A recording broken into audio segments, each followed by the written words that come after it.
চেনা নাই জানা নাই, মাত্র কয়েক সেকেন্ড দেখলাম তার, তবে এমন কেন মনে হলো সে আমার অনেক চেনা কেউ।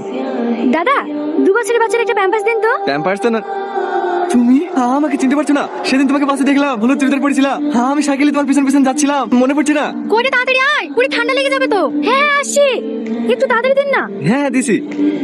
2 বছরের বাচ্চার প্যাম্পার্স তো আমার কাছে নাই, তুমি 2 মিনিট দাঁড়াও, আমি এক্ষুনি এসে দিছি। রাকেশ, এখানে একটা মেয়ে ছিল না, কোথায় গেল রে? লেহেঙ্গা পরছিল ওই মেয়েটা? হ্যাঁ। ও তো কখন চলে গেছে। চলে গেছে? কোন দিকে গেছে বলতে পারবি? আমি ফোনে কথা বলছিলাম, খেয়াল করিনি।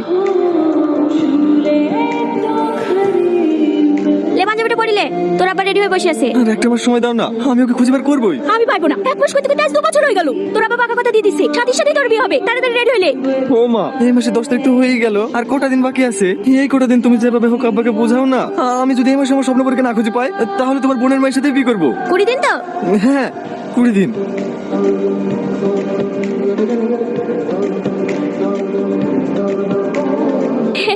হ্যাঁ আসলে ছোট দেখি বাবু খুব লজ্জাটি। আমরা আবার জানি না নাকি ও নানা একদিন আর কি মেরি প্যান্ট খুলে দিছিল, সেদিন তো সারাদিন ঘর থেকে বেরিয়েছিল না।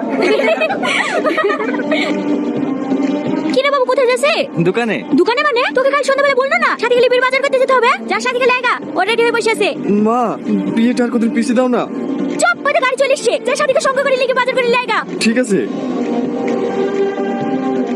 ওই সামনের বাড়িটা একটু দাঁড়াবেন। কেন? আমার বান্ধবী উঠবে। আয় বস। চলেন ভাই। কি গো ওইভাবে কি দেখছো? কিছু না। এটা আমার বান্ধবী তুই না, আর তুই না এটা তোর হবুদুল্লাহ ভাই। ভালো আছেন ভাই? হ্যাঁ।